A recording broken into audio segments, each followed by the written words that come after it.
크고 작은 것. 지영이네 소가 새끼를 낳았다. 송아지는 털이 다 마르기도 전에 발길질을 해댔다. 어미젖을 먹고 나자 송아지는 여기저기 돌아다녔다. 마당에 작은 짐승이 앉아있는 것을 보았다. 송아지는 털이 부숭부숭한 작은 짐승에게 다가가서 말했다. 누구세요? 난 토끼 아줌마란다. 아줌마라면 새끼가 있다는 거예요? 그럼 귀엽고 보송보송한 아기 토끼들이 있지. 넌 누구니? 송아지예요. 오늘 태어났어요. 뭐? 오늘 태어났는데 무척 커구나. 아줌마는 나보다 작네요.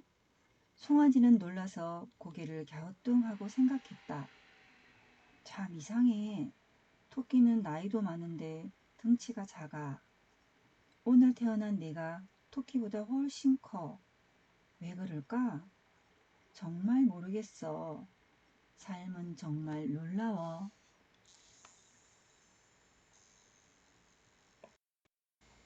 비와 천둥. 비가 따뜻한 먹구름 위에서 잠이 들었다. 비는 수탈과 비슷하게 생긴 아주 작은 새로 쿨쿨 자고 있었다. 천둥이 비에게 몰래 다가갔다. 천둥은 틀이 덥수룩하게 난 사나운 짐승이다. 천둥은 살그머니 비에게 다가가더니 과르릉 우레소리를 터뜨렸다. 화들짝 놀라 잠이 깬 비가 울기 시작했다. 눈물이 잇따라 땅으로 떨어졌다. 사람들이 비가 온다고 말했다. 들과 숲이 몸을 씻는다. 호밀과 양배추도 몸을 씻는다. 비는 울음을 거쳤고 비가 멎었다.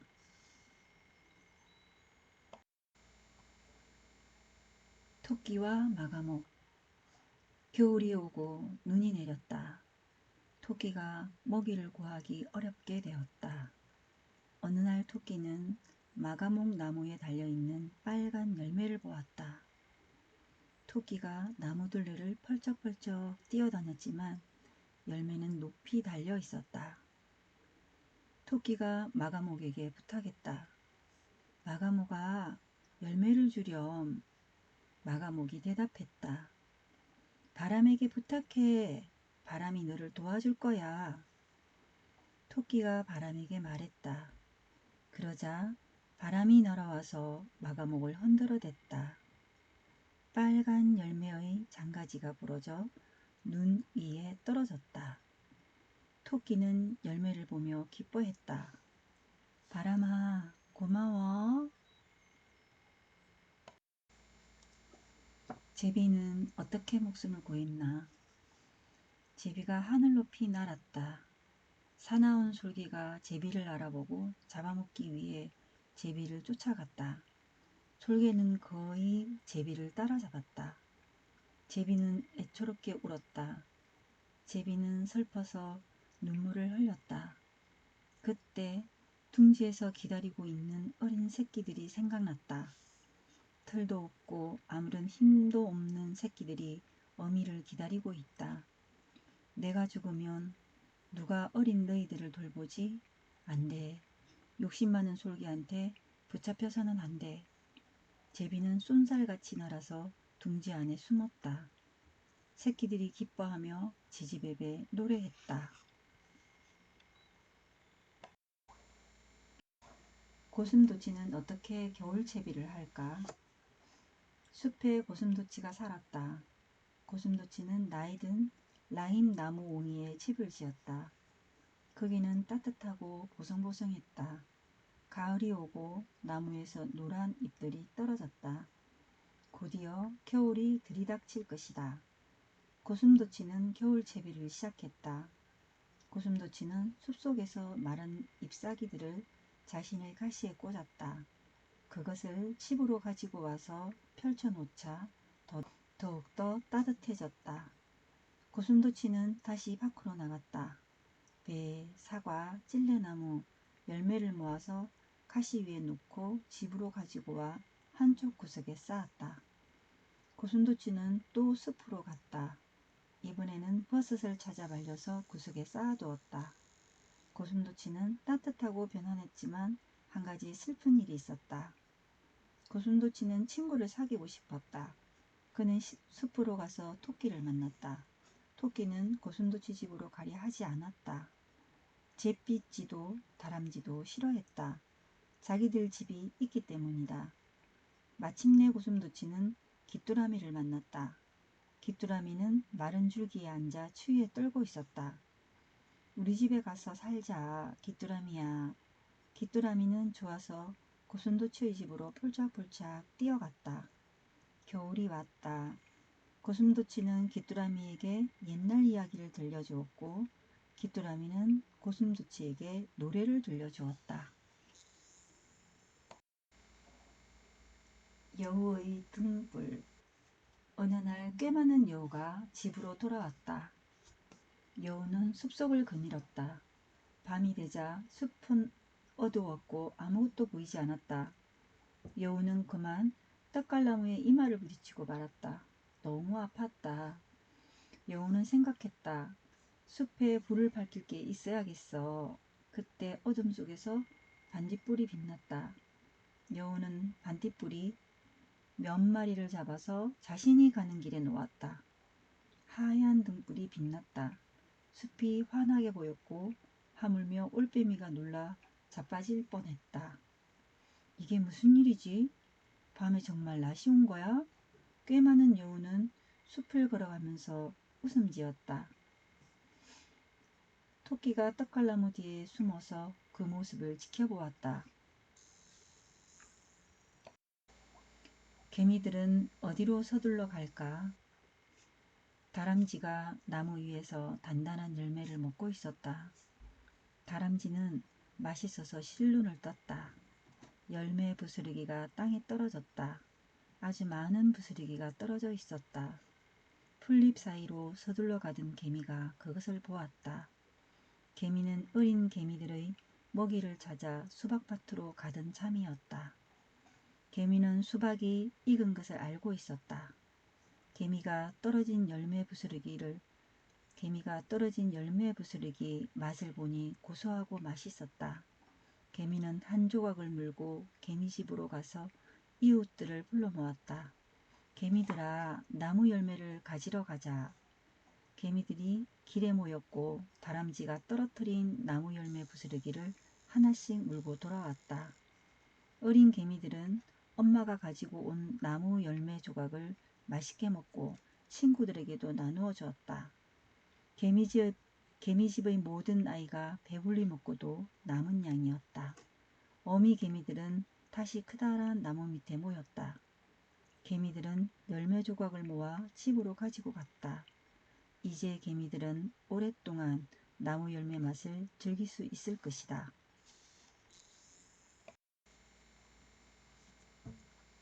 꽃에 맺힌 이슬방울. 양귀비꽃이 붉게 피었다. 밤이 되자 이슬이 내렸다. 꽃은 아침에 깨어나 꽃잎에 맺힌 이슬방울들을 보았다. 너희는 누구니? 방울들이 대답했다. 우리는 따뜻한 밤바람에서 태어난단다. 우리는 이슬방울이라고 해. 꽃은 놀랐다. 그리고 이슬방울들이 만들어지는 것을 지켜보았다. 이슬방울들은 꽃잎 위에 앉아 있다. 해가 뜨니 방울마다 작은 해가 반짝거렸다. 해가 땅 위로 올라왔다.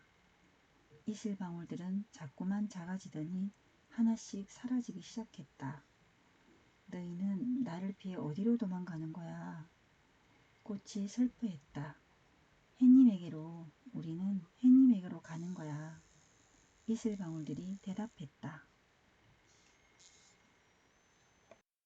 뻐꾸기의 슬픔. 뻐꾸기는 다른 새의 둥지에 알을 낳아 알에서 깨어난 뻐꾸기 새끼는 둥지 주인의 알과 새끼를 모두 둥지 밖으로 밀어내버리지. 넌 왜 그렇게 잔인하니? 왜 너희 둥지를 틀지 않고 새끼를 직접 돌보지 않는 거야? 뻐꾸기가 얄밉다는 듯이 회오리 바람이 물었다. 이봐 바람아, 나를 잔인하다고 생각해도 어쩔 수 없어. 숲이 푸르러지면 송축이나 쐐기벌레 같은 모충이 번데기에서 기어나와 숲은 몸이 길고 털로 뒤덮인 푸른 풀레들로 득실부리지. 다른 새들은 모충을 먹지 않지만 나는 먹거든. 내가 이 약탈자들을 잡아먹지 않으면 숲은 금방 죽어버릴 거야. 모충들이 모든 나뭇잎을 갉아먹을 테니까. 그리고 난 새끼들을 데리고 갈 데가 없어. 뻐꾸기는 퉁명스럽게 말했지만 무척 슬퍼 보였어. 너는 왜 그렇게 구슬프게 노래하니? 해오리 바람이 다시 물었어. 나의 새끼들이 불쌍해서 그래. 뻐꾸기가 대답했어. 하지만 넌 새끼들을 먹이지 않잖아. 다른 새들이 내 새끼를 먹이잖니. 해오리 발음이 다그치자 뻐꾸기가 조용히 대답했어. 난 그 새들을 위해 숲을 구하는 거야. 내 새끼들에게 무슨 일이 일어난 거지? 무슨 까닭인지 암탉이 오리알 10개를 품고 있었어. 암탉은 병아리가 깨어나길 기다리며 오랫동안 알을 품었어. 드디어 노란 병아리들이 알을 깨고 나왔어. 병아리들은 삐약삐약 울며 엄마를 찾았어. 암탉은 병아리들을 마당으로 데려갔어. 두엄더미를 헤쳐놓고 병아리들을 불렀어. 그런데 병아리들은 다른 곳을 보고 있네. 병아리들은 연못을 보고 쏜살같이 달려가더니 물속으로 풍덩 뛰어들었어. 암탉은 놀라서 날개를 퍼덕거리며 꼬꼬댁 소리쳤어. 얘들아 얼른 나와 빠진단 말이야. 하지만 병아리는 들리지 않나 봐. 사실 얘들은 병아리가 아니라 오리 새끼였거든. 새끼들은 한참 동안 헤엄치며 놀다가 저녁 무렵에야 길석으로 나왔어. 암탉은 끈기 있게 새끼들을 기다리다 집으로 데리고 갔어. 가는 길에 새끼들을 야단쳤지. 너희는 엄마 말을 안 듣는구나. 누가 너희에게 헤엄치는 법을 가르친 거니? 아빠도 엄마도 수영을 못하는데 어찌된 영문인지 모르겠구나. 엄마는 너희가 다시는 연못에 가지 못하게 할 거야. 오리 새끼들은 아랑곳하지 않고 암탉에게 졸랐어. 엄마, 내일 함께 수영해요. 물속이 정말 좋아요. 암탉은 한숨을 내쉬며 생각했어. 내 새끼들에게 무슨 일이 일어난 거야? 은방울꽃과 남자아이. 봄이 왔어. 나무가 우거진 숲에서 파란 새싹이 돋아났어. 새싹은 금세 파란 줄기로 자라나더니 두 잎으로 갈라졌어. 잎사귀는 점점 커졌고 잎사귀 사이로 작은 꽃대가 올라왔어. 꽃대가 자라자 한쪽 잎이 고개를 숙였어. 이른 아침에 꽃줄기에 새하얀 종이 조롱조롱 매달렸어. 은방울꽃이 핀 거야. 숲에 놀러온 남자아이가 은방울꽃을 봤어. 아이는 꽃이 너무 예쁘고 사랑스러워 어쩔 줄 몰랐지. 아이는 은방울꽃에서 눈을 뗄 수가 없었어. 그리고 아이는 손을 뻗어 꽃을 끄끄려 했어. 은방울꽃이 딸랑딸랑 흔들리며 아이에게 속삭였어. 얘, 너는 왜 나를 끄끄려고 하니? 내 마음에 쏙 들어서야. 넌 너무 아름다워. 아이가 놀라서 대답했지. 좋아, 꺾어. 하지만 꺾기 전에 내가 얼마나 아름다운지 말해줘. 은방울꽃은 이렇게 말하며 조용히 한숨을 내쉬었어. 아이가 은방울꽃을 바라보았지. 꽃은 정말 아름다웠어. 아침 하늘과 닮은 것 같기도 하고 푸른 호수와 닮은 것 같기도 한 은방울꽃은 세상 모든 아름다운 것과 똑같이 아름답고 사랑스러웠어. 하지만 아이는 어떻게 말해야 좋을지 몰랐어. 자기 느낌을 말로 표현할 수 없었지. 아이는 그저 꽃을 바라보며 아무 말도 하지 못했어. 마침내 아이가 나직하게 속삭였어. 은방울꽃아, 미안해. 꺾지 않을게.